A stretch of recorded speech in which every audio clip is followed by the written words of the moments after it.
So welcome back to my channel guys, this is Prachi. तो आज हम एक सुपर नेचुरल ट्विस्ट से भरे एक ड्रामा को देखने वाले हैं। कहानी बहुत ही ज़्यादा इंटरेस्टिंग और मज़ेदार है और आपको बहुत पसंद आएगी, इसलिए फटाफट से पहले तो चैनल को सब्सक्राइब कर दो अगर अभी तक नहीं किया है। वीडियो को लाइक भी कर देना क्योंकि ऐसी इंटरेस्टिंग वीडियोज़ आपको आगे और देखने के लिए मिलेंगी।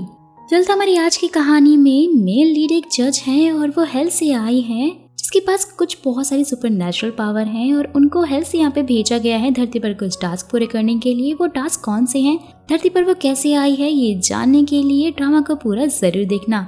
सो कहानी स्टार्ट करने से पहले मेन कैरेक्टर्स के बारे में जान लेते हैं। जहाँ हमारी मेन फीमेल लीड जिसका नाम बिटना है और जस्टिका जो कि एक जज है जो कि हेल से आई है। और कैसे वो स्टोरी में जानेंगे। मांडो और ग्रेमोरी जो कि बिटना की असिस्टेंट हैं, वो लोग बिटना के हर काम में उसका साथ देते हैं। उसके बाद मेन लीड हांडा ऑन जो कि एक पुलिस ऑफिसर है और वो अपनी फैमिली के किलर को ढूंढना चाहता है। सो कहानी की शुरुआत होती है जस्टिका से जो कि कुछ डॉक्टर के सामने बोल रही होती है कि बिटना मर चुकी है और मैं हेल की डीमन जज हूँ जिसने कि उसकी बॉडी को पजेस किया है। फिर सीन शिफ्ट होता है, पास्ट में जाता है जहाँ पर बिटना रोड पर मरी पड़ी हुई होती है कि तभी उसकी सोल बाहर निकल कर आती है जिसे कि सामने ही मर्डरर हेल दिखता है। यानी कि दोस्तों ऐसा हेल जहाँ पर सारे मर्डर्स को सजा दी जाती है। जैसे ही वो एंटर होती है तो उसी टाइम पर जस्टिका जो कि हेल की जज थी वो एक आदमी को सजा दे रही थी। मांडो भी उसे मारकर हेल भेज देता है। उसके बाद उसकी नज़र बिटना पर पड़ती है जिसे देखकर वो जस्टिका को बताता है कि इस लड़की का नाम तो हमारी लिस्ट में नहीं है और इसलिए हमें इसे छोड़ना होगा। लेकिन जस्टिका उसकी एक नहीं सुनती और अपने चाकू से बिटना को मारकर हेल भेज देती है क्योंकि भाई उसका यही मानना था कि अगर कोई मर्डर हेल में आता है तो उसने मर्डर किया होगा। जहाँ पर तभी हेल का डायरेक्टर बेल पहुंच जाता है। जस्टिका को बोलता है कि तुमने एक बहुत बड़ा गुनाह किया है। वे एक बेगुनाह को हेल भेजकर और उसकी सजा के तौर पर अब तुम्हें बिटना की बॉडी में रहकर धरती पर पूरे के पूरे 10 गुनहगारों को 1 साल के अंदर हेल भेजना होगा और अगर तुमने ऐसा नहीं किया तो तुम मारी जाओगी। जैसे ही जस्टिका उसके लिए मना करती है कि तभी बेल उस पर अपनी पावर से हमला कर देता है जिसकी वजह से वो धरती पर जाने के लिए मजबूर होकर मान जाती है।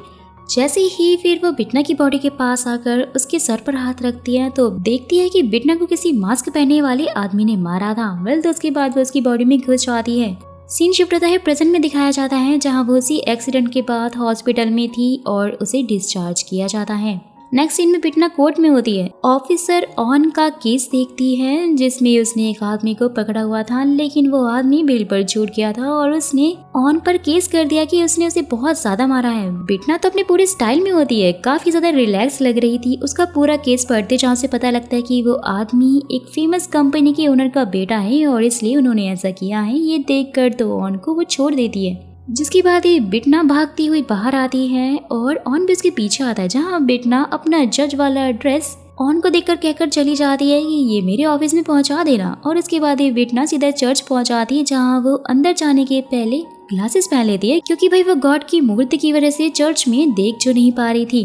तो वो एक चा नाम की लड़की को देखती है जो कि प्रेयर कर रही थी। उससे बोलती है कि उसने तुम्हें मारने की कोशिश की है। तभी फ्लैशबैक से हम देख पाते हैं कि कोई चा को मार रहा है, साथ ही तुमने उसे माफ भी कर दिया और अगर तुम चाहो तो तुम्हारा केस मैं लड़ सकती हूँ। तो चाहो उसकी बातों को इग्नोर मारकर वहाँ से निकल जाती है। बिटना उसके पीछे आती है तो समझाने लग जाती है लेकिन तभी वहाँ पर पुलिस भी पहुंच जाती है। बिटना उन्हें बताती है कि वो जज है लेकिन जैसे ही वो उसका बैग चेक करते हैं जिसमें कि भाई उसके BSTD होने का प्रूफ होता है और वो उसे स्टेशन पे लेके जाते हैं। वहीं ऑन भी अपने पुलिस स्टेशन में होता है जहां उसे बिटना मिल जाती है। दोनों एक दूसरे को पहचान लेते हैं जिसके बाद वो लोग बिटना को छोड़ देते हैं। नेक्स्ट सीन में कोर्ट में चा का केस चल रहा होता है जहां चा के बॉयफ्रेंड जून के अगेंस्ट में रिपोर्ट होती है कि वो चा को जानवरों की तरह मारता है कि तभी चा ब्रेकअप की बात करती है और चा का प्रोसिक्यूटर कोर्ट को चा के चोट के निशान भी दिखाता है जिसे देखकर जून ने भी एक्सेप्ट कर लिया था कि उसने ही चा को मारा है। लेकिन उस टाइम पर उसे अपनी बॉडी पर कंट्रोल नहीं था और फिर वो रोने लग जाता है कि वो चा से बहुत प्यार करता है इसलिए वो उससे कभी दूर नहीं रह पाएगा। तो फिर जून का प्रोसिक्यूटर बिटना से उसके लिए 1 साल की सजा मांगता है लेकिन बिटना बोलकर चली जाती है कि इसकी सजा नेक्स्ट सुनवाई में सुनाई जाएगी। तो उसके बाद बिटना चा के पेरेंट्स से मिलने के लिए जाती है और जून और चा के बीच हुए सारे झगड़ों के बारे में पूछती है। इसके लिए वो तो रोने का नाटक करती है ताकि वो लोग उस पर ट्रस्ट करें और वो उसे सब कुछ बता भी देते हैं। तो बिटना काफी खुश होती है और ऑफिस आकर वो उस केस पर एक रिपोर्ट लिखने लग जाती है। नेक्स्ट सुनवाई में बिटना जंगजून को फाइन लगवा कर छोड़ देती है और उसका ये फैसला सुनकर सभी काफी ज्यादा हैरान होते हैं कि इतना बड़ा क्राइम करने के बाद भी आखिर बिटना ने उसे क्यों छोड़ दिया। वेल तो उसके बाद ऑन भी बिटना से मिलकर पूछ रहा होता है कि उसने क्यों किया ऐसा, तो बिटना कहकर चली जाती है कि वो ही सब कुछ अपनी तरीके से केस को हैंडल कर लेगी। वहीं दूसरी तरफ जून को जेल से रिहा कर दिया गया था कि तभी ऑन भी आकर उससे बोलता है कि अगर उसने चाको कुछ भी करने की कोशिश की तो अच्छा नहीं होगा। उसके बाद कुछ दिन बीत जाते हैं, जून चाको कुछ नहीं करता, जिसे देखकर बिटना काफी परेशान हो जाती कि तभी माडो फिर उसे कुछ याद दिलाता है और बिटना एक मिरर पर अपनी पावर से जून का नाम लिखती है, जिसे उसे दिखाई देने लग जाता है कि जून आखिर क्या कर रहा है और वो एक हथियार चुन रहा था। ये देखकर तो बिटना अपना कोट लेकर सीधा निकल जाती है और वहीं जून जाके घर में जबरदस्ती घुसकर उसे मारने लगता है और साथ ही हथौड़ा निकाल लेता है कि तभी चा उसे माफी मांगती है कि वो आगे से कोई रिपोर्ट उसके खिलाफ नहीं करेगी, तो जून वहाँ से चला जाता है। बिटना ये सब कुछ कार के शीशे से देख रही थी। वेल तो उसके जाते ही चाह सुसाइड कर लेती है। ये देखकर तो बिटना जून के पास पहुंचती है, उसे मारने वाली होती है गुस्से में आकर अपने चाकू से, लेकिन तभी पुलिस इंस्पेक्टर यानी कि ऑन बाकी पुलिस वालों के साथ में आकर जून को अरेस्ट करके ले जाते हैं। उसके बाद ऑन बिटना को लेकर चाकी घर आ जाता है और वहाँ की हालत दिखाकर बोलता है कि हम उसके अगेंस्ट में फिर से केस को शुरू करेंगे, क्योंकि हर जज आपकी तरह नहीं होता ना। ये सुनकर तो बिटना कुछ भी नहीं बोलती। जैसे ही फिर ऑन जून को इन्वेस्टिगेट कर रहा होता है, जून उसे बताता है कि उसके साथ भी बचपन में ऐसा ही होता था और इसलिए वो इतना ज्यादा क्रूर बन गया है, और झूठ बोल देता है कि चाह ने उसे खुद वहाँ पर बुलाया था और साथ ही अदौड़ी उसकी सेफ्टी के लिए वो लेकर गया था। उसके खिलाफ कोई एविडेंस नहीं होता और इसलिए जून को उसे छोड़ना पड़ जाता है। और इस इन्वेस्टिगेशन से ये पता लगता है चाह जब सुसाइड कर रही थी तब ऑन ने आकर उसे बचा लिया था और फिर उसके बाद ऑन जून पर नजर रखने लग जाता है ताकि वो चाह को दोबारा नुकसान ना पहुंचाए, और बिटना भी उसके पीछे ही थी। फिर नेक्स्ट डे ऑन और बाकी पुलिस वालों को पता लगता है कि जून की अरेस्ट वारंट की रिक्वेस्ट कोर्ट ने खारिज कर दी है और इसलिए सीनियर ऑफिसर ऑन को चाह के घर नजर रखने के लिए बोल देते हैं। जैसे ही फिर नेक्स्ट डे ऑन चाह के घर में मिलने के लिए जाता है, जहां उसे एक ऑफिसर कॉल करके बताता है कि जून की रात को ही डेथ हो गई है। कि हम पास्ट का सीन देखते हैं दोस्तों, जहाँ पर कुछ घंटों पहले जून को चाह मैसेज करके मिलने के लिए बुलाती है, लेकिन जैसे ही जून वहाँ पहुँचता है तो वहाँ बिटना होती है। बिटना अपने हाथों में चाकू लेते हुए इससे कह रही होती है कि तुम्हारा रियल ट्रायल तो अब शुरू होगा, और ये देखकर जून वहाँ से भागने की कोशिश करता है और एक नई दुनिया में पहुंच जाता है जो कि बिटना की बनाई हुई थी। और वो लोग एक रेस्टोरेंट में होते हैं जहाँ पर जून खाने से मना करता है, तो बिटना उसे जोरदार थप्पड़ मारती है और जबरदस्ती खाना ठूस कर खिलाती है, जिसके बाद उसे माफी मांगने लगती है। जहाँ पर धीरे धीरे बिटना जून के साथ में वो सारी हरकतें कर रही होती है जो कि उसने चाह के साथ में ब्रेकअप की बात पर की थी। जैसे ही फिर बिटना उससे बात कर ही रही होती कि तभी माडो का कॉल आता है और वो फोन उठाती है। ये देखकर जून मौका पाकर उसे मारने लग जाता है, लेकिन उसका कोई फायदा नहीं होता क्योंकि बिटना उसे उठाकर दूर फेंक देती है और फिर उसे पूछती है कि क्या उसने चाह को मारा है। जून ने ये बात एक्सेप्ट कर ली होती है। ये सुनते ही बिटना को बहुत ज्यादा गुस्सा आता है, अपने चाकू से मार के उसके सर पे गहना का स्टैंप लगा देती है जिसका मतलब होता है हेल, और उसके बाद जून की सोल सीधा हेल में चली जाती है। सीन शिफ्ट होता है प्रेजेंट में आता है जहां पुलिस को जून की बॉडी मिलती है, लेकिन घर में कोई भी सामान यहाँ वहाँ नहीं फैला था। फ्लैशबैक से पता चलता है ये सारा का सारा काम क्लीनिंग डिपार्टमेंट वाले लोगों का होता है जो कि हेल्थ के लिए काम करते हैं और अपनी पावर से सब कुछ पहले जैसा कर देते हैं जिससे कि इंसानों को शक ना हो। पर तो उसके बाद पुलिस जून के मरने का कारण पता करती है, लेकिन उन्हें कुछ भी नहीं मिलता। वहीं दूसरी तरफ माडो और बिटना सीरियल किलर के केस को देख रहे होते हैं कि तभी माडो बिटना को ऑन के साथ काम करने के लिए बोलता है क्योंकि पुलिस को सीरियल किलर की डिटेल ज्यादा पता होती हैं। वेल तो उसके बाद बिटना भी सभी प्रोसिक्यूटर के साथ में लंच कर रही होती है कि तभी उसे न्यूज से पता लगता है कि बिटना ने सैमली मैन यानी कि जायगुल के बड़े बेटे ताई से एंगेजमेंट तोड़ दी है, और उनका छोटा बेटा जिसका नाम सुन है वो बहुत ही ज्यादा कमीना इंसान है।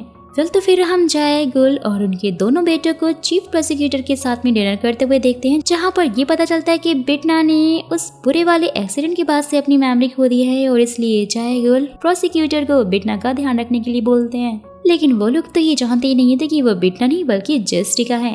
वेल तो वहीं दूसरी तरफ बिटना भी अपनी लैंडलेडी के घर पर जाती है जहाँ पर वो रीडेवलपमेंट प्लान के अगेंस्ट में सबसे साइन करवाती है जो कि ताई संभाल रहा था।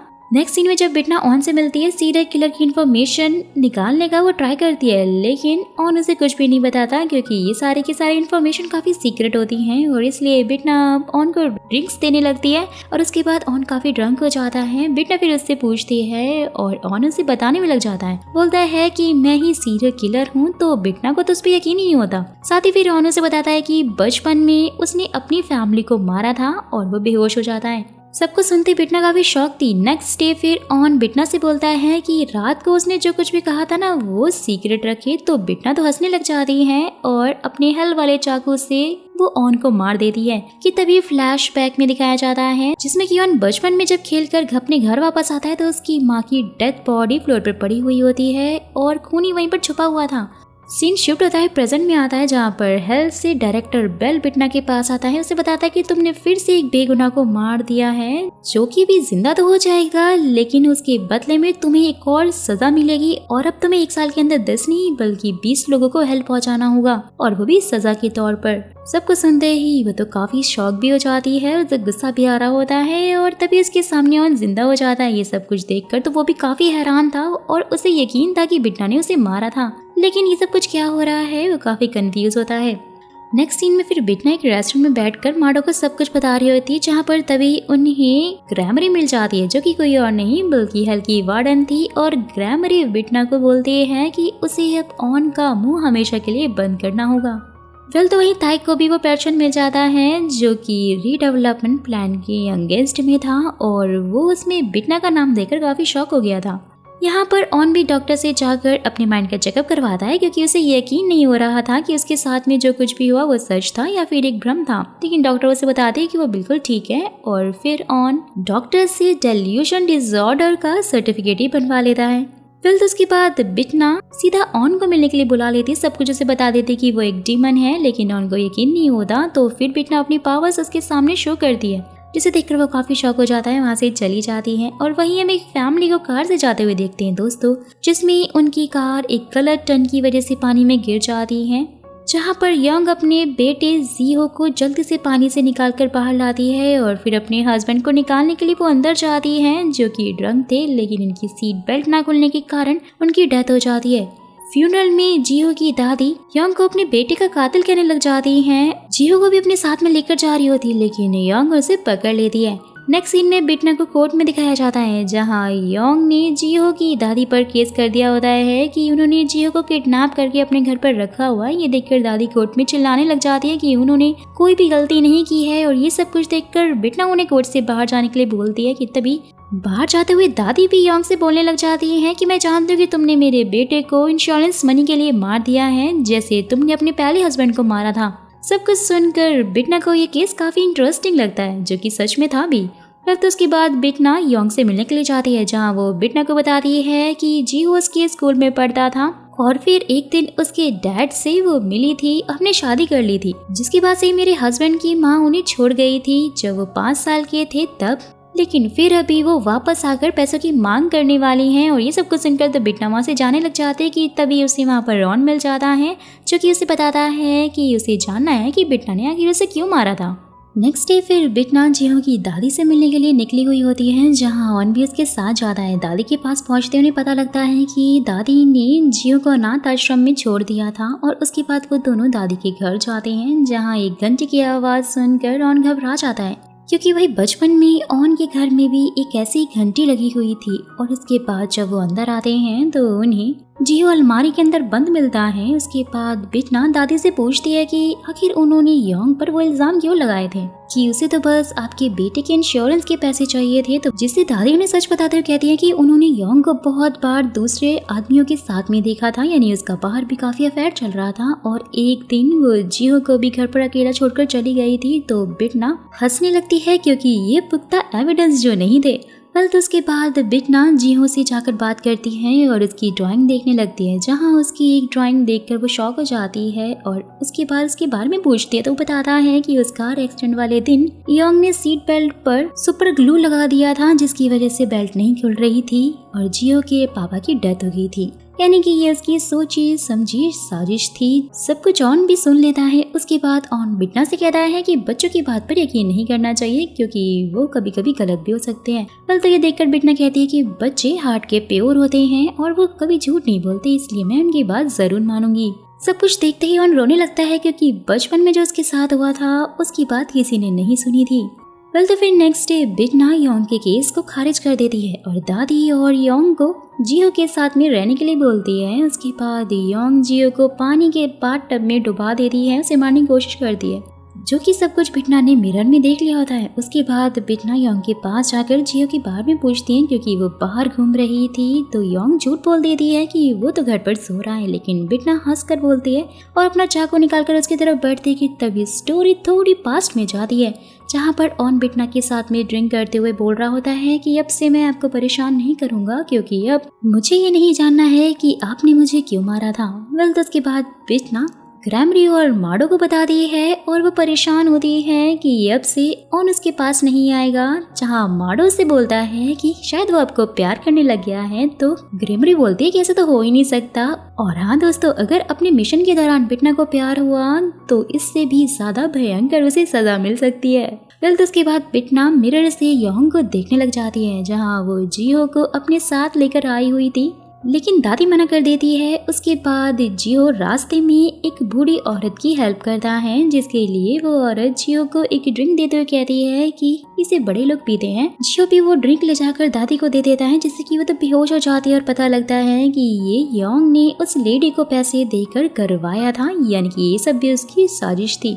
वेल तो उसके बाद योंग जियो को लेकर चली जाती है, जिसके बाद ही फिर ऑन को एक टेलीफोन बूथ से कॉल आता है। जैसे ही ऑन जल्दी से वहाँ पहुँचता है तो जियो से भीगा हुआ मिलता है। वहीं दूसरी तरफ माडो ने भी कॉल करके योंग को उसी जगह मिलने के लिए बुलाया हुआ होता है जहाँ पर वो एक्सीडेंट हुआ था। और जब योंग वहाँ आती है तो अपनी कार को देखकर शॉक हो जाती है। फिर वो बिटना को देखती है, जहाँ बिटना योंग के पास आकर उसे उसके सारे गुनाह कबूल करने को बोलती है, लेकिन योंग तो मना कर देती है। तो बिटना उसे मारने लगती है और उसके साथ वही सब करती है जो कि उसने जियो और अपने दोनों हस्बैंड के साथ में किया था, जहाँ पर दोस्तों की पता लगता है कि योंग पैसों के लिए ही अपने सारे पतियों को मार डालती थी। सारे गुनाह कबूल कर लेती है और बिटना उसे मारकर हेल भेज देती है और उसमें गैना का स्टैंप भी लगा देती है, जहाँ पर फिर से वही क्लीनिंग डिपार्टमेंट के लोग आकर सब कुछ रफा दफा कर देते हैं। नेक्स्ट सीन में फिर एक आदमी को पुलिस स्टेशन के बाहर एक बैग मिलता है जिसमें योंग की बॉडी होती है। ये देखकर तो पुलिस वाले काफी हैरान हो जाते हैं क्योंकि ये खून भी पिछली बार की तरह ही हुआ था। और उसके बाद हम बिटना को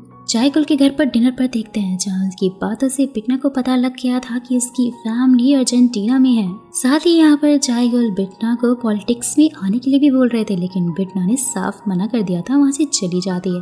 वहीं दूसरी तरफ ऑन बिटना को इन्वेस्टिगेशन करने के लिए बुलाता है, पूछता है कि जब योंग मरी थी तो वह कहाँ थी। बिटना उसे बोलती है कि मुझ पर शक करने से अच्छा है कि तुम खुद पर शक करो, क्योंकि जिस टाइम ये सब कुछ हुआ था तो तुम जियो के साथ ही थे। और वह ये सुन के तो ऑन कुछ कह ही नहीं पाता। और इसके बाद ऑन घर जाने लगता है। बिटना उसे घर छोड़ने के लिए बोलती है। रास्ते में बिटना उससे बातें करती है, लेकिन यहाँ पर ऑन उससे पूछने लग जाता है कि उसने उसकी तरह और भी लोगों को मारा है, जहाँ बिटना तो साफ इनकार कर देती है। नेक्स्ट डे फिर ग्रैमरी बिटना को एक केस के बारे में बताती है जिसमें सीरियल किलर ने 12 लोगों को मारा था, लेकिन वह अभी तक क्रिमिनल पकड़ा नहीं गया था।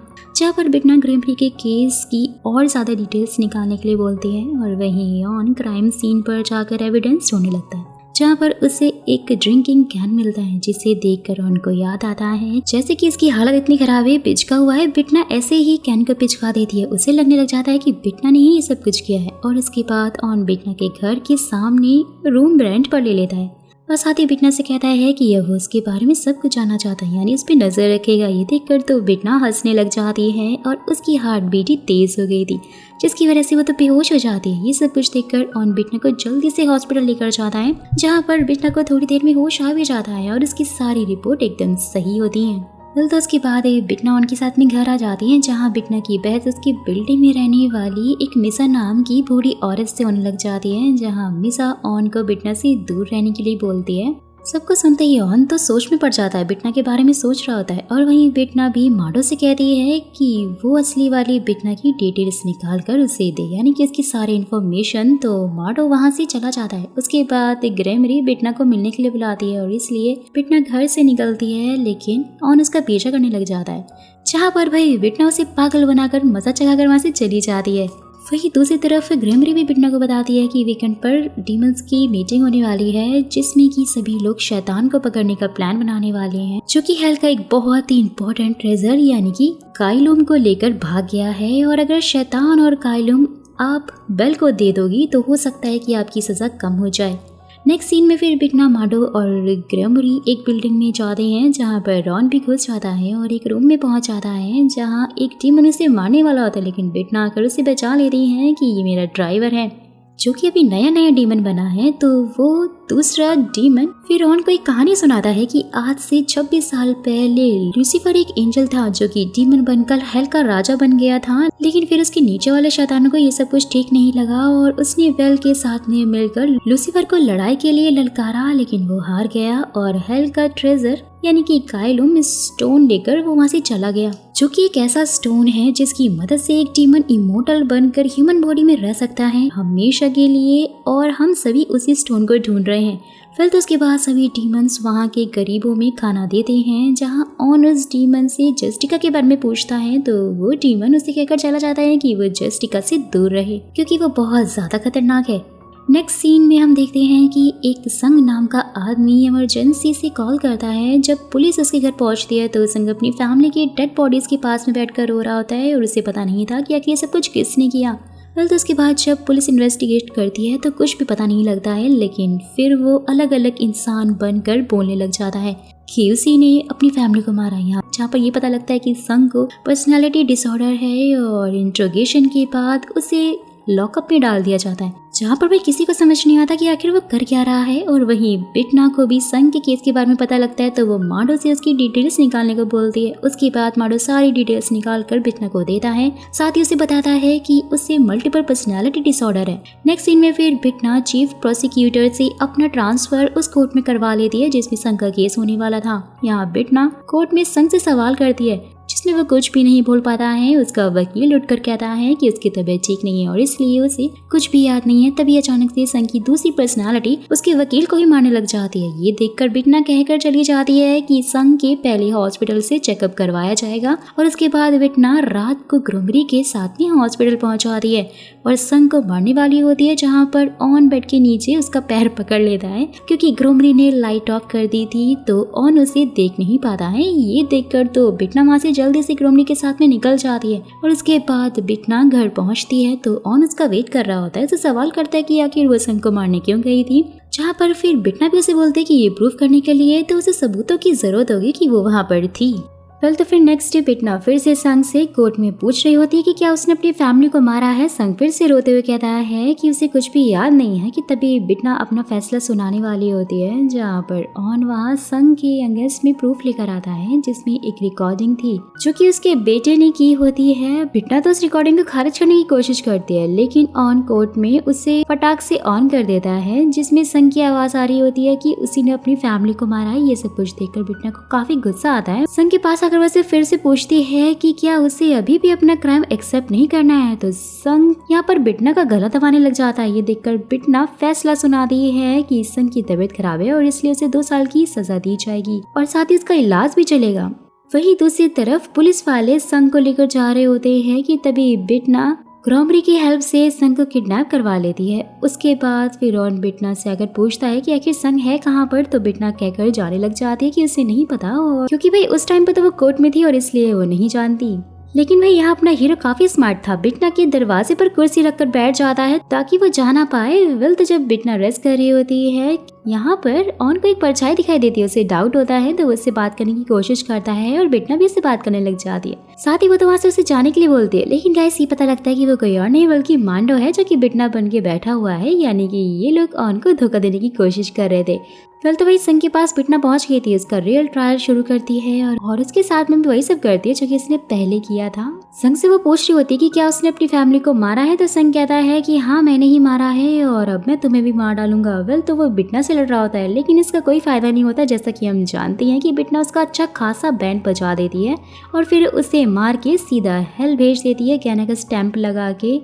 नेक्स्ट डे फिर जैसे ही बिटना घर से निकलती है तो ऑन को कॉल से पता लगता है कि संग तो मारा गया है। ये सुनकर तो बिटना स्माइल करते हुए वहाँ से चली जाती है और वहीं उस डीमन को दिखाया जाता है दोस्तों, जहाँ वो रो रहा होता है कि तभी उसके पास ग्रोमरी आती है, उसे बताती है कि उसने हेल के रूल को तोड़ा है क्योंकि वो एक इंसान से प्यार करने लग गया है और अगर वो इंसान को बचाना चाहता है तो उसे मरना होगा। ये सब कुछ सुनते ही वो डीमन अपनी खिड़की से कूद जाता है और उसकी डेथ हो जाती है। देख रहे हो दोस्तों प्यार में कितनी ताकत होती है। एक डीमन ने अपनी इंसानी प्यार को बचाने के लिए खुद की कुर्बानी दे दी। और यही मेरा आपसे सवाल है, क्या आपकी भी लाइफ में ऐसा कोई है जिसके लिए आप अपनी जान दे सकते हो या जान ले सकते हो? तो मुझे कमेंट बॉक्स में जरूर बताना और उस बंदे या बंदी का नाम भी लिख देना।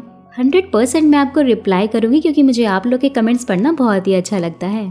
सो बैक टू द स्टोरी। और यहाँ पे हमें ये पता लगता है कि ग्रोमरी का भी एक मिशन है कि वो इस धरती पर रहे और सारे डीमंस पर नजर रखे जो कि प्यार में पड़ के हेल के रूल को तोड़ते हैं और भाई जो भी रूल तोड़ेगा वो उसे सजा देगी। कल तो वही दूसरी तरफ ऑन को जब डीमन के मरने की खबर मिलती है तो उसे लगता है कि ये बिटना नहीं किया होगा और इसलिए वो उसे उल्टा सीधा सुनाकर चला आता है। साथ ही यहाँ पर एक आदमी भी बिटना की बिल्डिंग में रहने वाली एक औरत जिसका नाम किम है उसके ऊपर हमला करने वाला होता है, लेकिन फिर जैसे ही वो लैंड लेडी और मांडो को वहाँ देखता है ना, वहाँ से भाग जाता है। नेक्स्ट डे फिर किम पुलिस स्टेशन जाकर रिपोर्ट करती है जहाँ पर उस किलर का हुलिया तो वो नहीं उसे पता होता, लेकिन वो उसके हथियार यानी चाकू का डिजाइन उसे बता देती है, जिसे देखते ही सीनियर ऑफिसर योंग तो बहुत ज्यादा शॉक हो जाती है क्योंकि भाई ये बिल्कुल ही सीरियल किलर जैसा लग रहा था। और उसके बाद हम योंग सोंग की बेटी यानी कि दायोंग को देखते हैं जिसे दो लड़कियां बुली करने लग जाती है, लेकिन तभी बिटना आकर उसे बचा लेती है। सोयोंग भी फिर यहाँ पर एक ऑफिसर से हांग चान के केस पर काम करने के लिए बोलती है, लेकिन ये बात वो ऑन को नहीं बताती है कि वहाँ कोई सीरियल किलर घूम रहा है। जैसे ही फिर ऑन अचानक से मिसा से मिलता है, जहाँ उनकी बातों से ऑन को पता लगता है कि मिसा ऑन के पेरेंट्स को जानती थी और हमेशा से ही वो उसे प्रोटेक्ट भी करती आई। ये सुनते ही ऑन तो बहुत ही ज्यादा इमोशनल हो जाता है, वहाँ से चला जाता है।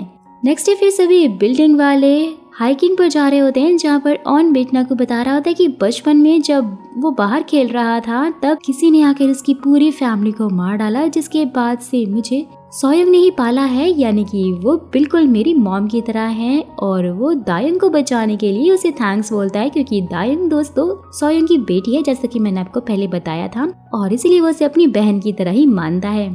फिर तो उसके बाद सभी रात में ड्रिंक्स करने लग जाते हैं, जहाँ ऑन ड्रंक होकर कुछ भी बोलने लग जाता है। ये देखकर तो बिटना उसे वहाँ से उठाकर उसके रूम में जाकर लिटा देती है और जब वो उसकी अलमीरा से ब्लैंकेट निकालती है तो उसे वही कोला वाला कैन मिलता है, जिसे देखते ही बिटना समझ जाती है कि ऑन को उस पर शक क्यों हुआ था और भाई यही सब पता करने के लिए तो वो वहाँ पर रहने के लिए आया है। नेक्स्ट सीन में हम फूड कंपनी के सीईओ चोई को देखते हैं, जिसकी कंपनी के सामने चाय नाम का एक आदमी प्रोटेस्ट कर रहा होता है। तो प्रोटेस्ट खत्म होने के बाद चोई चाय को मिलने के लिए बुलाता है और चोई चाय को पैसे देकर प्रोटेस्ट खत्म करने की कोशिश करता है, लेकिन फिर चाय वहाँ से बोलकर निकल जाता है कि वो पैसों के लिए तो प्रोटेस्ट बिल्कुल भी बंद नहीं करने वाला है, क्योंकि वो कंपनी में काम करते हैं और इसलिए उन्हें सेफ्टी चाहिए ही चाहिए। जैसे ही फिर वो बाहर निकलता है ना, तो कुछ लोग चाय को किडनैप कर लेते हैं और फिर पता लगता है कि वो तो जोई ही होता है, जो कि चाय को बहुत ज्यादा मारता है गोल्फ बॉल से। और उसके बाद जब चाय वहाँ से जाने लगते हैं तो वो रास्ते में बेहोश हो जाते हैं। नेक्स्ट सीन में चाय की बेटी यांग पुलिस स्टेशन में जाती है रिपोर्ट लिखवाने के लिए, लेकिन ऑफिसर 24 घंटे का बोलकर उसे वहाँ से जाने के लिए बोलते हैं कि उससे पहले कोई भी रिपोर्ट नहीं होगी। और वही दूसरी तरफ क्लीनिंग वाले अपना काम कर रहे होते हैं कि तभी उनमें से एक आदमी यांग से बात करने की कोशिश करता है, जो कि अपने घर जा रही थी, और देखते देखते वो तो पापा बोलते हुए जोरों से रोने लग जाती है। उसके बाद वो क्लीनर बिटना को चाय को ढूंढने के लिए बोलता है, उनसे हेल्प मांगता है, जहाँ बिटना चाय का नाम शॉप के मिरर पर लिखती है, लेकिन भाई इससे कुछ होता ही नहीं है, जिसका साफ मतलब था कि वो इस दुनिया में नहीं है, यानी कि वो मर गया है और इसीलिए वो बिटना को उसके मिरर में नहीं दिख रहा होता है। तो अब बिटना उनके खूनी को ढूंढने का सोचती है और वहीं पर एक आदमी को चाय की बॉडी फांसी से लटकी हुई मिलती है, जिसके बाद ही चोई को इन्वेस्टिगेशन के लिए बुलाया जाता है, क्योंकि भाई ऑन को एक रिकॉर्डर मिला था जिसमें कि चाय ने चोई की वॉइस को रिकॉर्ड किया हुआ था। तो चोई भी यहाँ पर ये बोल देता है कि उसने तो बस उससे बात की थी और चोई के अगेंस्ट में कोई प्रूफ ना होने की वजह से उसे छोड़ना पड़ जाता है। नेक्स्ट डे फिर चीफ प्रोसिक्यूटर चोई का केस बिटना को देते हैं, जहाँ पर कोई सबूत ना होने की वजह से बिटना भी इस केस को आगे बढ़ा देती है। उसके बाद जब ऑन बिटना से हेल्प मांगता है कि वो चाय के मरने की वजह को पता करे, क्योंकि चोई पुलिस वालों को पैसे देकर ये केस बंद करवा रहा है। और ये सुनते ही तो बिटना चाय की बॉडी के सर पर हाथ रख देती है और वो देखती है कि कैसे चोई ने उसे कितनी बेरहमी से मारा था। लेकिन फिर वो ऑन से झूठ बोल देती है कि उन्होंने सुसाइड किया है, इनको किसी ने मारा नहीं है। वहीं दूसरी तरफ सोयोंग एक ऑफिसर के साथ में हांगसन में पहरा दे रही होती है कि तभी उस ऑफिसर के जाते ही सोयोंग को वो खूनी वहाँ पर दिखाई देता है, जो कि सोयोंग का पीछा करने लग जाता है। फिर वो वहाँ से एक जगह पर पहुँचते हैं, उसके ऊपर वो गन पॉइंट कर लेती, उसे पकड़ना चाहती थी। वहीं दूसरी तरफ ऑन और बिटना घर आ जाते हैं, जहाँ पर उन्हें गन की आवाज़ सुनाई देती है। वो लोग जल्दी से वहाँ पहुँचते हैं जहाँ सोयोंग नहीं होती है और बहुत सारा खून पड़ा हुआ था। ये देखकर तो ऑन काफ़ी घबरा जाता है, क्योंकि वो बहुत ज़्यादा डर चुका था। उसे लग रहा था कि शायद सीरियल किलर ने सोयोंग को मार दिया होगा। तो फिर नेक्स्ट सीन में सभी पुलिस वाले सोयोंग को ढूंढने का काम शुरू करते हैं, जहाँ पर ऑन की टीम को इस केस से निकाल दिया जाता है। और उसके बाद ऑन सोयोंग के घर जाता है, जहाँ पर सोयोंग के हस्बैंड वो सीरियल किलर वाली फाइल सीधा ऑन को देते हुए कहते हैं कि तुम्हें खुद से इस केस को सॉल्व करना होगा। और यहाँ पर बिटना भी मिरर में सोयोंग का नाम लिखती है, लेकिन उसे कुछ भी नहीं होता है। वो काफी उदास हो जाती है, जिसका मतलब यही था कि सोयोंग मर चुकी है। जहाँ पर फिर तभी ऑन भी उसे मैसेज करके मिलने के लिए बुलाता है, जिसके बाद ये दोनों लेबर यूनियन के वाइस प्रेसिडेंट से मिलने के लिए जाते हैं, जहाँ पर वो कहता है कि चाहे बहुत ही अच्छे इंसान थे, चोई से वो तो पैसे कभी ले ही नहीं सकते और उन्होंने प्रोटेस्ट भी सिर्फ हम लोगों के लिए किया था। लेकिन जैसे ही नेक्स्ट डे उन्हें कोर्ट में गवाही के लिए बुलाया जाता है ना, तो वो चाय की काफी बुराई करने लग जाते हैं। ये देखकर तो ऑन काफी शॉक हो जाता है और बिटना फिर इस केस को सीधा आगे बढ़ा देती है। तो उसके बाद बिटना चाय गुल और ताई के साथ में डिनर पर होती है, जहाँ पर चोई के फादर भी होते हैं। तब उसे पता लगता है कि उन्होंने ही वाइस प्रेसिडेंट को झूठ बोलने के लिए पैसे दिए थे बहुत सारे। और उसके बाद बिटना ग्रोमली के पास आती है, जहाँ पर ये पता लगता है कि ऑन बचपन में उस सीरियल किलर से कैसे बचा था। नेक्स्ट डे फिर बिटना चोई को छोड़ देती है, क्योंकि उसके खिलाफ कोई सबूत नहीं मिल रहे थे। और ये देखकर तो सांग बिटना के सामने रोने लग जाती है जोरों से। लेकिन भाई बिटना इसमें कुछ कर भी क्या सकती थी कि तभी सांग वहीं पर बेहोश हो जाती है। और उसके बाद उसे हॉस्पिटल लेकर जाया जाता है, क्योंकि उसको कैंसर था और उसका कैंसर काफी बढ़ गया होता है। डॉक्टर भी उसकी माँ को रेडी रहने के लिए बोलते हैं। ये सुनकर तो वो जोरों से रोने लग जाती हैं, लेकिन तभी सांग को होश आ जाता है, जिसके साथ ही ये पता लगता है कि सांग का कैंसर अब बहुत छोटा हो गया है और वो जल्दी ठीक हो जाएगी। ये सुनकर वो दोनों तो बहुत ज्यादा खुश हो जाते हैं और डॉक्टर उन्हें दूर से देख रहे होते हैं। जहाँ पर तभी ये पता लगता है कि वो कोई और नहीं बल्कि मिसा है। और मिसा दोस्तों एक एंजल है जो कि सबकी हेल्प करती है। और वही बिटना ग्रोमरी को कॉल करके चोई को बुलाने के लिए बोलती है। चोई जो कि चर्च में होता है, उसे ग्रोमरी कॉल करके धमकी देती है कि मेरे पास सारे प्रूफ हैं कि तुमने ही चाय को मारा है, और अगर बचना चाहते हो तो सीधा मुझसे पार्क में आके मिलो। और वहीं दूसरी तरफ बिटना बाहर के लिए निकलती है, तो ऑन उसे रोकने की कोशिश करता है, क्योंकि वो जानता था कि ये कुछ ना कुछ गड़बड़ करने जा रही। लेकिन बिटना कहाँ ही रुकने वाली थी, जिससे कि ऑन तो उसे हक कर लेता है। बिटना काफी शॉक हो जाती है, हार्ट बीट फिर से उसकी फास्ट हो जाती है। और वहीं चोई पार्क में पहुंच जाता है, जहाँ पर बिटना भी पहुंच चुकी होती है। उसके साथ में वही सब शुरू करती है जो कि उसने चाय के साथ में किया था। और फिर बिटना उसे उसका गुनाह कबूल करने के लिए बोलती है, लेकिन वही चोई तो मान ही नहीं रहा था। तो बिटना फिर से उसकी बॉडी के पास में होती है कि तभी ऑन आ जाता है, जिसने कि अपने फोन में सब कुछ रिकॉर्ड कर लिया होता है, यानी कि सारे सबूत। और वो उसे बताता है कि जब उसने उसे हक किया था तब उसने उस पर ट्रैकर लगा दिया था। तो ये सब कुछ देखकर बिटना तो ऑन से फोन लेने के लिए सीधा आगे बढ़ती है, लेकिन तभी ऑन उसके ऊपर कुछ फेंक देता है, जिससे बिटना को काफी तकलीफ होती है। फ्लैशबैक से पता लगता है कि ऑन को मांडो से पता लग गया था कि किसी भी डीमन पर अगर सल्फर पाउडर डाल दिया जाए ना, तो उसकी पावर कुछ टाइम के लिए गायब हो जाती है। और भाई इसी का फायदा ऑन ने उठाया था। और उसके बाद ऑन बिटना को एक झूले से हथकड़ी से लगाकर वहाँ से चला जाता है, जहाँ पर अचानक उसे पुलिस का कॉल आता है कि सोयोंग मिल गई है। जैसे ही वो वहाँ पहुँचता है, उसे पता लगता है कि सोयोंग तो अब इस दुनिया में नहीं है, वो मर चुकी है। और दोस्तों उसके पास ब्लड से जो लिखा हुआ था, ऐसा ही सेम बचपन में उसकी फैमिली की बॉडी के पास में भी लिखा हुआ था, यानी कि ये वही सीरियल किलर का काम था जिसने उनकी फैमिली को मारा था। वहीं दूसरी तरफ हम देखते हैं बिटना की पावर वापस आ जाती है। वो बहुत ज्यादा गुस्से में होती है, अपनी हथकड़ी को भी तोड़ लेती है, जहाँ पर तभी ऑन आ जाता है और उसके सामने अपना फोन को फेंक कर तोड़ देता है। और बिटना तो उसे मारने वाली होती है, लेकिन उसके बाद वो इतनी बुरी तरह से टूट चुका होता है कि उसे बोलता है कि उसे हर हाल में उस सीरियल किलर को ढूंढना है ताकि वो उसे मार सके। तो बिटना कहती है कि अगर तुम ऐसा करोगे तो तुम हेल चले जाओगे। बेचारा ऑन तो इतना ज्यादा इमोशनल होता है कि वो तो ये तक बोल देता है कि मैं उसे मार दूंगा, उसके बाद तो मुझे भी हेल्प भेज देना, और बहुत जोरों से रोने लग जाता है। ये देखकर तो बिटना की आंखों में भी आंसू आ जाते हैं, लेकिन उसे समझ ही नहीं आता कि आखिर उसके साथ ऐसा क्यों हो रहा है। लेकिन दोस्तों आप तो जानते होंगे कि क्यों हो रहा है, और अगर जानते हो तो मुझे कमेंट बॉक्स में बताना कि उसकी आंखों में आंसू क्यों आए थे। वेल तो नेक्स्ट डे फिर बिटना जैसे ही सोयंग की बॉडी को जाकर चेक करती है तो देखती है कि उसका तो एक हाथ ही गायब था। जैसे ही वो उसके सर पर हाथ रखती है तो वो सीरियल किलर का फेस देख लेती है, जो कि हमें दोस्तों बाद में दिखाया जाएगा क्योंकि ये सस्पेंस जो है।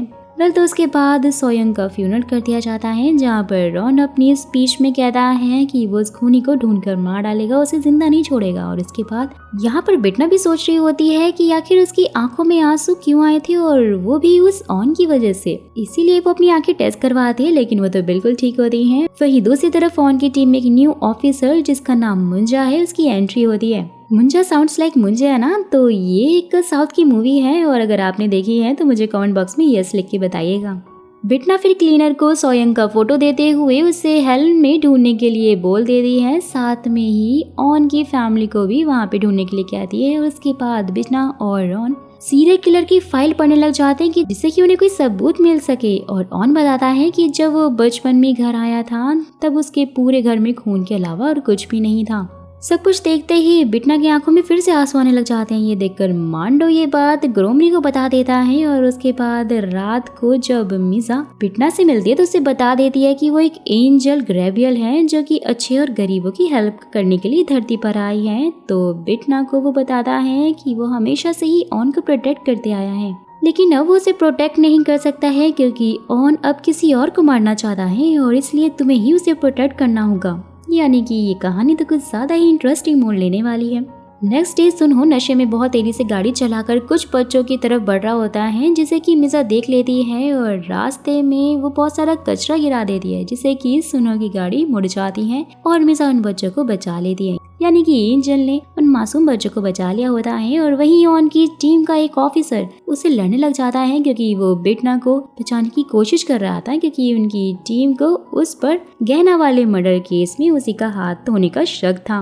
वेल तो फिर ऑन ने यहाँ पर उसे गुस्सा दिला दिया होता है, बोलता है कि वैसे तुम उस टाइम पर कहाँ थे जब सोयंग का मर्डर हुआ था। सबको सुनते ही वो ऑफिसर उसे मारता है और ऑन के होठों पे कट लग जाता है। और वहीं दूसरी तरफ ग्रोमरी मांडो और बिटना नूडल्स खा रहे होते हैं, जहाँ पे ग्रोमरी बिटना को उस सीरियल किलर को मारने के लिए बोलती है, लेकिन बिटना उसे कह देती है कि वो अभी पूरी तरह से श्योर नहीं है। और उसके बाद बिटना घर आती है। जैसे ही वो ऑन को देखती है उसकी चोट पर दवाई लगाने लगती है कि तभी ऑन उसका हाथ पकड़ लेता है और उसे किस करने के लिए आगे बढ़ता है, लेकिन तभी बिटना उसे रोक देती है कि वो एक डीमन है और वो ये सब कुछ नहीं कर सकती, क्योंकि वह इसका खामियाजा उसे भुगतना पड़ेगा, जो कि काफी खतरनाक है।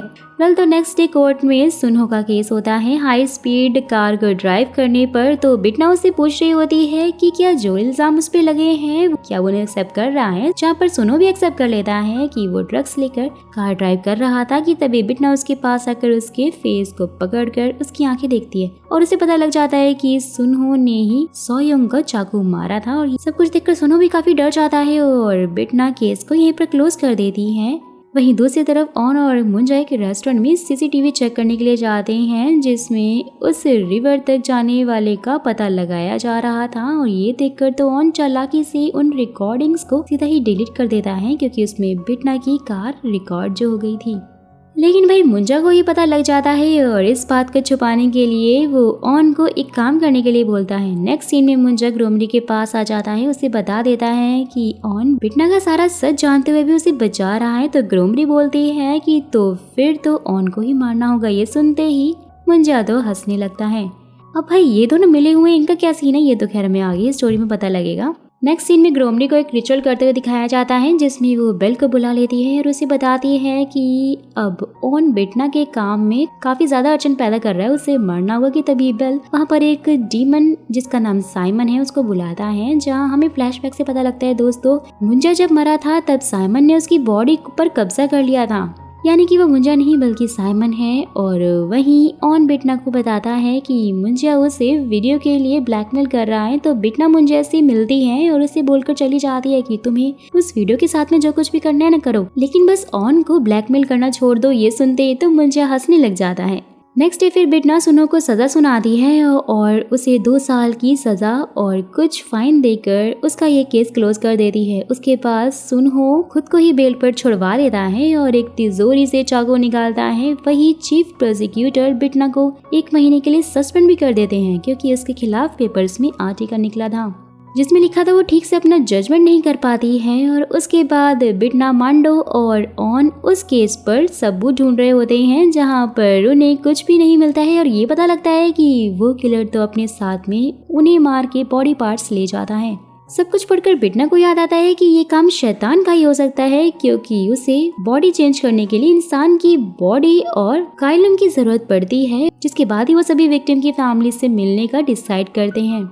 वेल तो फिर बिटना के समझाने के बाद भी मुंजा ऑन को ब्लैकमेल करने से बाज नहीं आ रहा होता है। बिटना फिर कुछ फैमिली से जाकर मिलती है लेकिन उसे कोई भी सबूत नहीं मिलता। उसके बाद ग्रोमरी मांडो को एक जगह पर लेकर आती है कि तभी वहाँ पर मुंजा मांडो से आकर उसे काम करने के लिए बोलता है। फ्लैशबैक से पता लगता है कि बेल ने उससे कहा है कि जो भी उसके रास्ते में आए उसे मार देना, फिर चाहे वो बिटना ही क्यों ना हो। और वहीं हम दोस्तों ताई को एक लेडी जिसका नाम जून है और उसके हस्बैंड के साथ में देखते हैं जहाँ पर वो उन्हें अपना विला बेचने के लिए बोलता है लेकिन जून मना कर देती है तो ताई उसे पैसों का लालच देता है। उसके बाद हम जून को लैंड लेडी के घर पर देखते हैं। पता लगता है कि वो उनकी बेटी है और जून उन्हें वो विला के पेपर्स पर साइन करने के लिए बोलते हैं लेकिन वही लैंड लेडी मना करते हुए बोलते हैं कि उन्हें अभी चैन से मिलना है।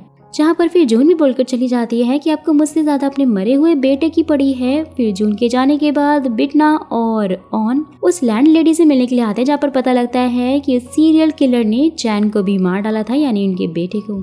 वेल तो उसके बाद में रात को बिटना एक क्लब में आती है जहाँ पर मांडो चोरी से बिटना का फोन अपने पास रख लेता है। उसके बाद बिटना जब उस क्लब में जाती है जहाँ पर उसे सुनहो मिल जाता है और बिटना को लगता है कि सुनहो ही वो शैतान है और वो सुनहो से पूछने लग जाती है कि आखिर तुम हो कौन। तो सुनहो बता देता है कि वो तो बस एक इंसान है, जिसे कि बिटना सच मानकर वहाँ से चली भी जाती है। और वहीं मांडो ऑन को बिटना के फोन से कॉल करके मिलने के लिए बुलाता है कि मैं खतरे में हूँ। वहीं हम देखते हैं कि ग्रोमरी और मुंजा ने मांडो से ये करवाया हुआ होता है। वेल तो उसके बाद मांडो को अपनी गलती का एहसास होता है। वो जल्दी से बिटना को ढूंढते हुए घर आता है जहाँ पर वो होती ही नहीं है कि तभी मिजा उसके पास आती है और क्लब में मिजा बिटना को साइड में लेकर आती है जहाँ मांडो भी होता है। मांडो ने भी उसे सब कुछ सच सच बता दिया होता है। वही ऑन एक जगह आकर बिटना को ढूंढने लग जाता है कि तभी मुंजा वहाँ पहुँच जाता है, बोलता है कि मैंने उसे मार दिया है। ये देखकर तो ऑन उससे काफी लड़ रहा होता है लेकिन मुंजा अपनी डीमन पावर से अच्छी खासी धुनाई करता है। और लिटरली दोस्तों ये सीन बहुत ही ज्यादा मजेदार था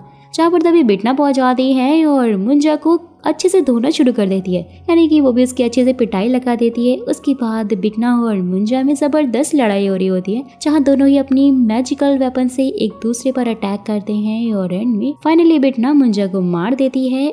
जैसे ही वो ऑन को देखती है ना रोने लग जाती है। उसके बाद ग्रोमरी वहाँ पर आकर उससे माफी मांगती है तो बिटना उसे थप्पड़ मारते हुए कहती है कि तुम्हें ऑन को बीच में नहीं लाना चाहिए था, जहाँ पर ग्रोमरी भी हंसते हुए वहाँ से निकल जाती है, यानी कि इसका कुछ ना कुछ प्लान तो जरूर था। नेक्स्ट सीन में फिर बिटना ग्रोमरी की रिचुअल वाली जगह पर बेल को बुलाती है जहाँ बेल कहता है कि तुमने एक इंसान से प्यार किया है और इसकी सजा अब तुम्हें जल्दी मिलने वाली है। मैं तुम्हारे बाद ऑन को भी हेल्प भेज दूंगा। तो बिटना अपना चाकू लेकर उससे लड़ने के लिए रेडी हो जाती है। ये देखकर तो बेल उसे अपनी पावर से उठा लेता है और उसकी सारी पावर्स छीन कर उसे एक नॉर्मल लड़की बना देता है।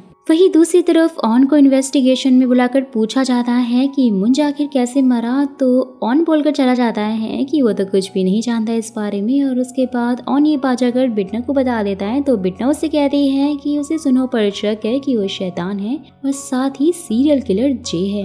वेल तो फिर नेक्स्ट सीन में बिटना जायगुल के घर जाती है जहाँ पर वो उनसे बोल रही होती है कि वो सुनो से शादी करना चाहती है, जिसे सुनते ही सुनो तो वहाँ से चला जाता है। तो बिटना भी वॉशरूम का बहाना बनाकर उसके पीछे पीछे जाती है जहाँ वो सुनो को एक सीक्रेट रूम से निकलते हुए देख लेती है, जिसे सुनो भी देख लेता है। और उसके बाद हम कुछ पुलिस वालों को एक रिपोर्टर के साथ में देखते हैं जिसने कि बिटना के अगेंस्ट में आर्टिकल लिखा हुआ था और वो ने बताती है कि बिटना को जब चाकू लगा था तब उसने वो रिपोर्ट पोस्ट की थी, लेकिन फिर उसे हटा दिया गया। और उसके बाद वो पुलिस वाले ये न्यूज़ ऑन को बताते हैं और इसलिए ऑन हॉस्पिटल पता करने के लिए जाता है कि जब बिटना को चाकू लगा था तो उसके पास कौन था। तो डॉक्टर बताती है कि सुनहो उससे मिलने के लिए आया था, यानी कि धीरे धीरे शक क्लियर हो रहा था। वेल तो नेक्स्ट डे बिटना जायगुल के घर आती है जहाँ सुनो के अलावा और कोई भी नहीं होता है। तो बिटना उस सीक्रेट रूम को खोलकर अंदर चली जाती है। अंदर जाकर उसे एक ब्यूटीफुल पॉन्ड दिखाई देता है जो कि बहुत ज्यादा सुंदर था कि तभी उसकी नजर एक पेंटिंग पे पड़ती है जो कि बहुत ही ज्यादा अजीब लग रही होती है। तो बिटना उस पेंटिंग को टच करती है और टच करते ही पेंटिंग के दरवाजे में कन्वर्ट हो जाती है। जैसे ही बिटना उसके अंदर जाती है तो उसे वहाँ पर एक बॉक्स में रखी कुल्हाड़ी मिलती है जिससे जे सबको मारता है और वहाँ पर बिटना को भी सभी विक्टिम्स के बॉडी पार्ट मिल जाते हैं। यानी कि इसका शक बिल्कुल सही था। जैसे ही बिटना उस बॉक्स को लेकर वहाँ से जा रही होती है ना कि तभी सुनहो बैट से उसको मार के बेहोश कर देता है। और वहीं ऑन को मांडो से बिटना के बारे में पता लगता है। वो जल्दी से जायगुल के घर के लिए निकल जाता है। थोड़ी देर बाद ही बिटना को होश आता है जहाँ बिटना सुनो से पूछती है कि उसने पहले उसे चाकू क्यों मारा था। सुनो फिर पास्ट का सीन बताता है कि जहाँ पर एक दिन बिटना घर में घूमते हुए सीक्रेट रूम में पहुंच गई थी जहाँ उसने उस रिकॉर्डर पर देखा था कैसे वहाँ पर ताई एक लड़की को पाने के लिए टॉर्चर कर रहा था। और फिर तभी ताई को ये पता लग गया था कि बिटना को सब कुछ पता लग गया है, इसलिए उसने सुनहो को बिटना को मारने के लिए भेजा था। और तो और सुनहो ने ड्रग्स के लिए बिटना को मार भी दिया था। सीन शिफ्ट होता है प्रेजेंट में दिखाया जाता है। बिटना को वो फिर से मारने लग जाता है कि तभी ऑन को रास्ते में गृहिणी मिल जाती है और वो उसे जायगुल के घर का ब्लूप्रिंट देते हुए सीक्रेट रूम के बारे में सब कुछ बता देती है और जस्टिका को बचाने के लिए बोलती है। वेल तो उसके बाद ऑन उस रूम में पहुंच भी जाता है और बिटना को जैसे तैसे करके बचा लेता है, लेकिन सुनहो वहाँ से भाग जाता है। यानी कि हीरो ने हीरोइन को फाइनली बचा ही लिया। नेक्स्ट डे फिर बिटना हॉस्पिटल में होती है और ग्रोमरी को वो थैंक्स बोल रही होती है। और उसके बाद बिटना फिर उसी जगह पर पहुंचकर बेल को बुलाती है। उसे बोलती है कि उसे शैतान मिल गया है और इसीलिए बेल उसकी पावर उसे लौटा दे ताकि वो शैतान को पकड़कर बेल को सौंप सके। तो बेल फिर उसकी पावर उसे लौटा देता है और उसे भी बोलता है कि अब से दोबारा ये गलती नहीं होनी चाहिए। वेल तो उसके बाद बिटना सुनहो को पकड़कर एक कार से बांधकर जला डालती है। और आपको क्या लगता है दोस्तों कि शैतान सच में इतनी जल्दी मर जाते हैं? वेल तो नेक्स्ट डे पुलिस को सुनहो की बॉडी मिलती है और जिसमें लिखा हुआ था कि मेरे डैड और मेरे भाई ने मुझे मार डाला है। और उसके बाद ताई और जायगुल को इन्वेस्टिगेशन के लिए बुलाया जाता है जिन्हें उस नोट के बारे में कुछ भी पता नहीं था। वो तो सोच में पड़े थे कि आखिर ये सुनहो क्यों लिख सकता है।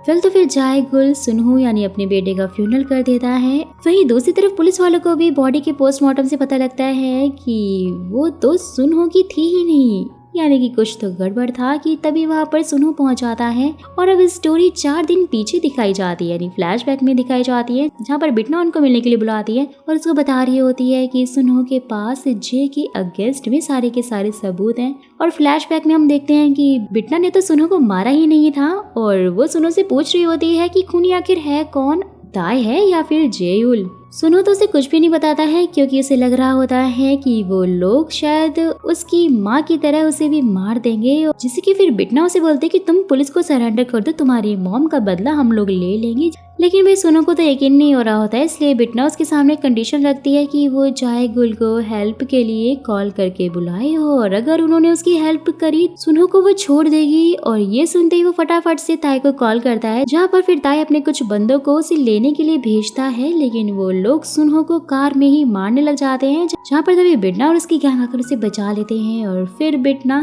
क्लीनर से एक एक्स्ट्रा बॉडी लेकर उस कार में आग लगवा देती है। सब कुछ देखकर सुनहो तो काफी शॉक हो गया था। सीन शिफ्ट होता है प्रेजेंट में दिखाया जाता है। सुनहो वो कुल्हाड़ी पुलिस को दे देता है और उनको बता देता है कि जायगुल और ताई ने ही उसकी मॉम को भूखा रख कर उन्हें मार दिया था, जिसका सबूत एक रिकॉर्डर में है जो कहाँ है ये उसे नहीं पता। वही दूसरी तरफ ताई को भी अपने आदमी से पता लग गया था कि सुनहो ने एक कुल्हाड़ी पुलिस को दे दी है। ये सुनते ही ताई तो टेंशन में आ जाता है। जायगुल को आकर बताता है, बोलता है कि वो कुल्हाड़ी तो पुलिस को मिल गई है। तो जायगुल बोलता है कि इसकी जिम्मेदारी तुम्हारी थी क्योंकि लोगों को तुमने ही मारा है। तो ताई उसे बता देता है वो तो बस हांग चान में रीडेवलपमेंट फ्यूल कर रहा था क्योंकि भाई हेल से भागते टाइम शैतान ने कायलुम जहाँ पे गिराया था वो वही तो है। जायगुल फिर फटाक से उस पेंटिंग में पहुंच जाता है और सोचता है कि सुनहो तो वहाँ जा ही नहीं सकता, तो फिर आखिर उसे किसने बताया होगा, ये सब कुछ किसने किया होगा। और फिर वही कड़ी से कड़ी जोड़ते हुए उसे बिटना याद आती है। वो समझ आता है कि ये सब कुछ बिटना नहीं किया है। और उसके बाद जायगुल ये बात ताई को बता देता है कि बिटना एक डीमन है और जिसके बाद ही वो उसे सजेस्ट करते हैं कि कायलुम को तुम मुझे दे दो और मेरी सारी प्रॉपर्टी लेकर यहाँ से भाग जाओ। वेल तो नेक्स्ट सीन में बिटना एक मिरर पर ताई का नाम लिखती है जहाँ पर उसे दिखता है कि ताई हांग चांग वाले घर का मॉडल हटाता है जिसके नीचे कुछ और नहीं बल्कि कायलुम होता है। ये देखकर तो बिटना वहाँ से चली जाती है। वहीं दूसरी तरफ ताई वो कायलुम जायगुल के सामने रख देता है, लेकिन वो जायगुल को शूट कर देता है क्योंकि उसे पता था कि अगर डीमन की बॉडी को मार दिया जाए तो डीमन भी मर जाता है। लेकिन भाई ये उनका वहम होता है जो कि जायगुल ने अपनी पावर से क्रिएट किया था, यानी कि एक तरह का इल्यूजन था। तो फिर जायगुल भी ताई को जख्मी करके उस कायलुम को ले लेता है और वहीं पुलिस को पता लग जाता है कि ताई ही जे है, क्योंकि भाई कुल्हाड़ी पर उन्होंने उसके फिंगरप्रिंट जो देख लिए होते हैं। और वहीं ताई वहां से भाग जाता है कि तभी वहां बिटना पहुंच गई थी। देखते ही देखते जायगुल उस रूम में पहुंच जाता है, सारे बॉडी पार्ट्स को मिलाकर एक बॉडी बना लेता है और वहां पर कायलुम को भी हार्ट की जगह पर लगाने वाला होता है, लेकिन तभी बिटना कर उसे रोक लेती है। जैसे ही वो उसे मारने के लिए आगे बढ़ रही होती है ना, तो जायगुल उसे अपनी स्टोरी सुनाने लग जाता है कि ताई जे क्यों बना। सीन शिफ्ट होता है पास में दिखाया जाता है जब शैतान से वो कायलुम खो गया था, जो कि भाई किसी और के पास नहीं बल्कि ताई के पास था। और जायगुल उसकी गलती की वजह से ताई को काफी डांट रहे होते हैं, लेकिन ताई ने उसे मार दिया था। ये देखकर शैतान फिर ताई को बोल रहा होता है कि वो एक डीमन है और वो इसे बचा सकता है, लेकिन भाई इसके लिए उसे कुछ लोगों की बॉडी पार्ट्स लेकर आने होंगे। अगर वो उसे कुछ लोगों की बॉडी पार्ट्स लाकर दे तो वो कायलुम को ढूंढने में उसकी हेल्प करेगा। तो उसके बाद शैतान जायलुम की बॉडी में आ जाता है। उसके बाद ताई लोगों को मारना शुरू कर देता है, जिसका पता सुनू की माँ को लग गया था और इसलिए उन्होंने उन्हें भूखा ही मार डाला था। तो यहाँ पर ऑन की फैमिली भी ताई की लास्ट किलिंग थी और इसके बाद बिटना जायगुल को मार देती है, जिससे कि शैतान बाहर आकर उससे लड़ने लग जाता है।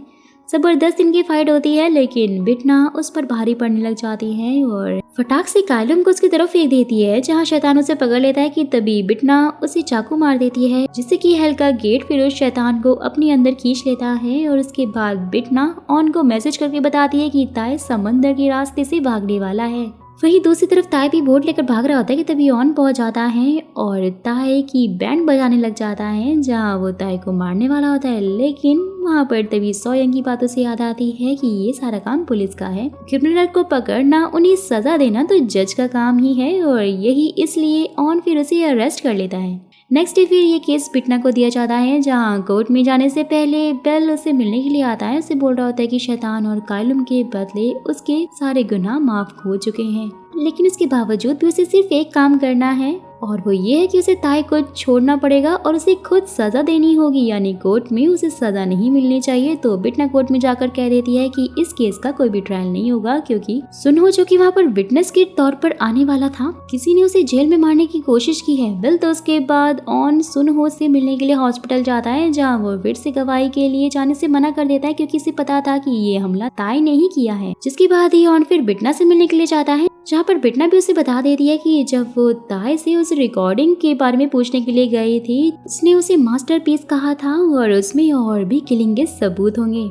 नेक्स्ट डे फिर कोर्ट में केस शुरू हो जाता है, जहाँ ताई अपने सारे गुनाह कबूल करने से मना कर देता है और बिटना से पूछ रहा होता है कि वो एक नशेड़ी की बातों पर आके कैसे ट्रस्ट कर सकते हैं। कि तभी वहाँ पर सुनहो पहुँच जाता है और फ्लैशबैक से पता लगता है कि जब सुनहो ने ऑन से गवाही के लिए मना किया था ना, तब ऑन उसे कहकर चला गया था कि अगर वो अपनी माँ के कातिल को सजा दिलवाना चाहता है तो उसे कोर्ट तो आना ही होगा। तो इसलिए सुनहो कोर्ट पहुँच गया था, जहाँ पर वो ताई की सच्चाई सबको बता देता है कि कैसे कैसे उसने लोगों को मारा है और उसकी माँ को भी, जिसकी रिकॉर्डिंग उसने ही कहीं पर छुपा कर रखी है। तो ये सब कुछ सुनते ही बिटना आज का ट्रायल यहीं पर खत्म कर देती है। उसके बाद पुलिस को पता लगता है कि ताई की कंपनी के नीचे एक बेसमेंट है, जिसको कि अभी तक चेक नहीं किया गया है और इसलिए वो लोग उसे चेक करने के लिए जाते हैं, जहाँ पर उन्हें वो रिकॉर्डर और एक कैसेट मिल जाती है। उसके बाद बिटना उन्हें चेक करती है। तो नेक्स्ट डे ताई का फिर से ट्रायल होता है, जहाँ बिटना ताई से पूछ रही होती है कि क्या वो ही जय है। तो यहाँ पर इस बार तो उसने एक्सेप्ट कर लिया होता है कि हाँ मैं ही जय हूँ, मैंने ही सारे खून किए हैं। उसके बाद ऑन की गवाही ली जाती है, जहाँ पर ऑन बताता है कि सोयंग के गायब होने वाली जगह बस खून ही उसने देखा था, बिल्कुल वैसे ही जैसे कि उसने अपने बचपन में अपनी फैमिली के टाइम पर देखा था। और भाई से लिए वो इंस्पेक्टर बना था ताकि वो क्रिमिनल्स को पकड़कर नहीं सजा दिलवा सके, और इसलिए वो बिटना से रिक्वेस्ट करता है कि वो ताई को हर हाल में सजा दे। तो फिर आज का ट्रायल यहीं पर खत्म हो जाता है। उसके बाद बिटना की गैंग भी उसे मनाने लग जाती है कि वो ताई को छोड़ दे, नहीं तो बेल उसे मार देगा। लेकिन बिटना कुछ भी नहीं सुनती है और ऑन को बताने से भी सब कुछ मना कर देती है। नेक्स्ट डे फिर बिटना अपना फैसला करती है और ताए को सजाए मौत देती है। उसके बाद सुनहो के केस का ट्रायल होता है जहाँ पर उसे 14 साल की सजा सुनाई जाती है और जेल जाते टाइम सुनहो बिटना को एक लेटर लिखता है। जैसे ही फिर बिटना वो लेटर लैंडलेडी को आकर देती है जिसमें लिखा हुआ था कि जब ताए चैन को मार रहा था तब उसे चैन का एक कैरी बैग मिला था जिसमें कि उसने अपनी माँ के लिए एक लेटर छोड़ दिया था, जिसे देखकर लैंडलेडी तो रोने लग जाती है और वहीं सुनहो जेल में खुद को फांसी लगा लेता है। वहीं दूसरी तरफ ताए को भी एक बुक में जेल से निकलने के लिए एक नोट मिल जाता है और इसलिए ताए पुलिस वालों से सुनहो के फ्यूनरल में जाने के लिए छुट्टी मांगता है। बेल ने भी यहाँ बिटना को मारने के लिए एक डीमन को भेजा हुआ होता है जिससे कि बिटना कुछ टाइम मांगती है और फिर वो सीधा ऑन को मिलने के लिए बुलाती है और उससे अपना लव कन्फेस करती है, जहाँ पर फिर ऑन भी उसे अपने प्यार का इजहार कर देता है, जिसके बाद बिटना उसे किस करके चली जाती है। और वहीं पुलिस वालों को पता लगता है कि ताए फ्यूनरल से भाग गया है और वहीं मांडो और ग्रैमरी भी ऑन को आकर सब कुछ बता देते हैं और बिटना को बचाने के लिए वहाँ पर पहुँचते हैं। लेकिन भाई वो डीमन तो उसे चाकू मार चुका था और जैसे ही ऑन उसे हॉस्पिटल लेकर जाता है इसका कोई फायदा नहीं होता क्योंकि बिटना की तो डेथ हो चुकी थी, यानी कि जस्टिका उसकी बॉडी से निकल चुकी थी। और नेक्स्ट सीन में हम ऑन को फ्यूनरल में देखते हैं जो कि मिसा का हो रहा होता है और वहीं पर बिटना हेल में होती है जहाँ पर बेल उसे हेल में भेज रहा होता है कि तभी वहाँ पर मिसा अपनी एंजल के रूप में पहुंच जाती है। साथ ही उसे बोल रही होती है कि बिटना ने जो कुछ भी किया है वो सब कुछ सही था और उसे बहुत लोगों को सुकून भी मिला है और इसलिए भगवान ने उसे माफ कर दिया। ये सुनते ही बेल तो चुपचाप वहाँ से चला जाता है और बिटना को होश आ जाता है, जहाँ पर दोस्तों ऑन भी उसके पास में होता है और उसे कॉल से पता लगता है कि ताए भाग गया है कि तभी ताए का लॉयर उसे फेक पासपोर्ट लाकर देता है जिसके बदले में उसकी कंपनी के वो शेयर्स मांगता है, लेकिन ताए उसे मार डालता है। जाहिर सी बात है धोखेबाजों पर कभी यकीन नहीं करना चाहिए। वेल तो वो उसकी कार लेकर वहाँ से निकल जाता है, लेकिन रास्ते में उसे पासपोर्ट वाली कंपनी से कॉल आता है कि पासपोर्ट में कुछ गड़बड़ हो गई, जिसे सुनते ही ताए को तो काफ़ी गुस्सा आने लग जाता है। लेकिन वो वहाँ से अपने एक सीक्रेट हाउस में पहुँच जाता है जहाँ पर उसे किसी की आवाज़ सुनाई देती है और दोस्तों तो ये तो बिटना होती है। यहाँ पर पता लगता है कि ये सब कुछ उसी का प्लान था। उसके बाद बिटना उसे अपनी दुनिया में लेकर जाती है और उसे वहाँ से भागने के लिए बोलती है। ताए भाग भी रहा होता है तो बिटना उस पर तीर चला देती है, जहाँ पर ताए फाइनली मर जाता है। उसके बाद बिटना उसे हेल भेज देती है, जिसके बाद ही वो एक डीमन से जयगुल को वहाँ पर बुलवाती है और उसके सामने चाकू फेंक देती है। चाकू लेकर दोनों में जबरदस्त फाइट होती है, जहाँ पता लगता है कि वो आदमी शैतान है और उन दोनों में काफी अच्छे से लड़ाई हो रही होती है। और भाई देखते ही देखते वो शैतान तो ताए की गर्दन काट देता है, जिसके बाद ही फिर बिटना ताए को उनके बचपन वाले घर में लेकर जाती है और उसे उसकी कुल्हाड़ी से काटना शुरू करती है, यानी कि उसे भी वैसी सजा दे रही होती है जैसे कि उसने ऑन की फैमिली को काटा था। और दोस्तों लिटरली ये मंजर ना बहुत ही ज़्यादा दर्दनाक था। वेल तो उसके बाद वो दोनों रियलिटी में आ जाते हैं, जहाँ बिटना उसे जेल के कपड़े पहना देती है और फिर उसे और भी अच्छी तरह से धोकर सीधा हेल भेज देती है, यानी कि उसे काफ़ी अच्छी खासी कुटाई उसने कर दी होती है। नेक्स्ट डे फिर पुलिस को ताए की बॉडी लटकी हुई मिलती है, साथ में ही वहाँ पर कॉफिन भी होते हैं जिन्हें ताए ने मारा था। इसके बाद ये बिटना फिर ऑन से मिलती है, जहाँ वो उसे बताती है कि पिछली रात बेल उसे मिलने के लिए आया था और उसे हेल वापस आने के लिए कह रहा था, लेकिन बिटना उसे कुछ मांगती है और पता लगता है कि बिटना ने उसे 3 साल की छुट्टी मांगी थी। और वो ऑन से बोलती है कि वो सारी जिंदगी का प्रॉमिस तो नहीं कर सकती है, लेकिन वो ये 3 साल बस उसके साथ बिताना चाहती है, जिसके लिए ऑन भी रेडी हो जाता है, खुश होता है। उसके बाद बिटना का ट्रांसफर दूसरी कोर्ट में कर दिया जाता है और ऐसे ही 2 साल बीत जाते हैं। अब ऑन बिटना से मिलने के लिए आता है, जहाँ पर बिटना का ट्रांसफर फिर से सोल कर दिया गया था, जिससे कि बिटना फिर से हांगचांग आ जाती है, जहाँ सभी लोग उसको वापस से देखकर बहुत ज्यादा खुश हो जाते हैं। उसके बाद ऑन और बिटना एक दूसरे को किस करते हैं।